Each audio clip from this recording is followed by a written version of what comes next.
first thing you want to do is make a reference drawing for your puppet, and you want to do it to the size that you want to sculpt your puppet at. Then I cut 2 pieces of Arcor aluminum 1/8 inch wire, and I basically do the simple shape of the puppet: feet, legs, hips, waist, and even curvature of the shoulder.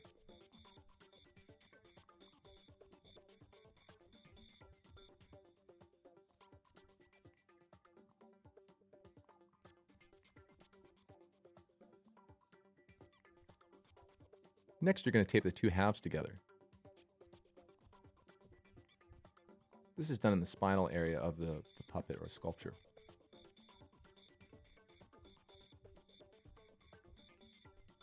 I then place it on the picture to make sure that it's all lined up. Next, I'll roughly estimate where the hands are going to go, and I'll clip the ends off the arms. Then I take some fast steel, or ProPoxy. It's a 2-part epoxy that you kind of blend together like a putty. And I'll take that and I'll apply it to the waist area first in 2 halves. Now this stuff dries in about 5 minutes, so you just place it together and squish it around, make sure you get the shape that you want. I'm not using a lot, and this is so I can move my armature around enough to sculpt with if I want to change the size. Then I take a piece of wire of the same 1/8 inch size and I do a loop at the bottom half of it. Now this is going to make sure that your head stays in place and doesn't move around. I then place epoxy, 5-minute epoxy to that, and then line it up to the picture to see if it all fits. Then you want to make loops for the feet, tie downs. Place the bolt through the hole to make sure that it actually fits. Next, I make sure that the feet are even with the hips and the rest of the body so it's not crooked. Then I apply super glue to the top half of the feet and then place a nut on top of that. Then I let it dry. Do this to both feet.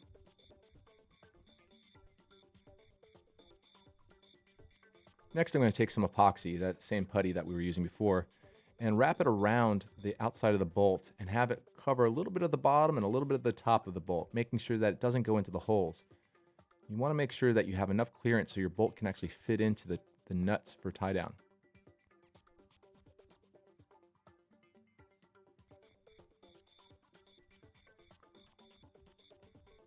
The next step is taking a Dremel or a saw and cutting some piping that will actually fit the same size as the armature wire that you're using.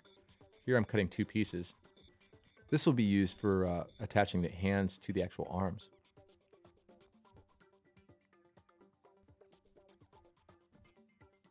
I'm also grinding the ends, make sure that they're smooth.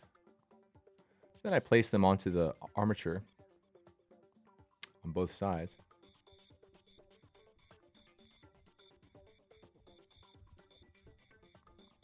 You want to make sure that this actually matches up with the size of the puppet that you're going to be making.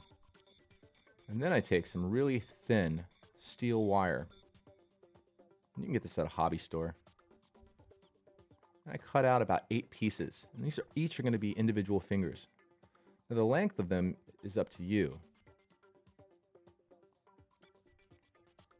But remember, you're going to cut that size in half. I then make a loop, pull that loop really tight to make even a smaller loop, as you can see in the picture. And I want to make a really tiny loop there. Then I'm going to take my pliers, grab the end of it, and spin the 2 ends around each other. This will guarantee that you have a nice clean finger to actually apply clay to. Now you take 4 of those. You should have a total of 8, but you take 4 of those and you measure out the size of the fingers that you actually want to use. And you can do them a little bit longer because you can always clip the ends off just in case you decide to make the fingers smaller. And then I wrap the wires around each other. Now first I do 2 strands, 2 strands, then all 4, and then 2 strands, 2 strands, all 4. And I keep doing this process over and over again until I get a long length of a hand with all these wires made together. I do this to the other side as well, the other group of 4.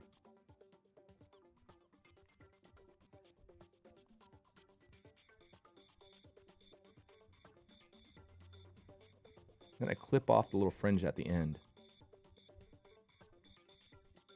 Don't clip too much. You want to make sure that you can size it up. Then I take the hands and I shove them into the end of the tube to make sure that they actually fit the actual size I want to do.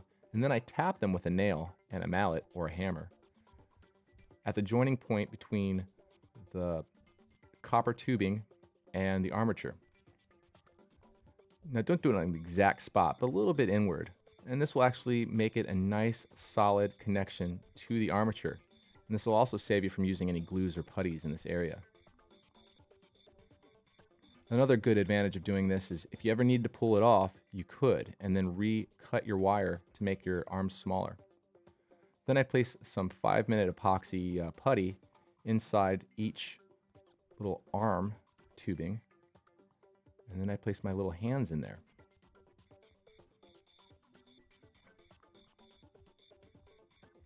Once this is dry, you can also add a little bit of super glue on the ends, and that will help to keep it in place.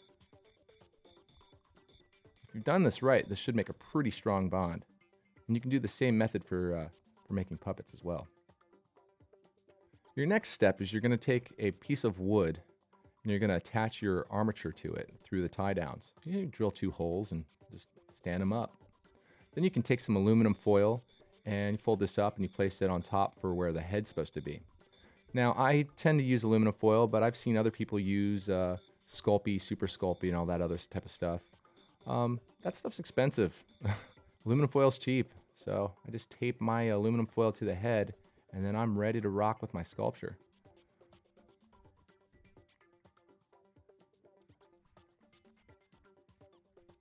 Now once this is done, you're ready to sculpt. Please check out our sculpting tutorial, which takes this armature and this design and shows you how to actually apply clay to it, mold it, and make it what you want to do. Thank you for watching, and please feel free to go to stopmotionmagazine.com and download our free bi-monthly PDF of the magazine. It's free, and there's one that comes out every 2 months, and basically it's all about stop motion, sculpting, model making, model building, the industry, you name it, studios. We love that subject matter, and we hope that you love it as well, and hope to see you soon.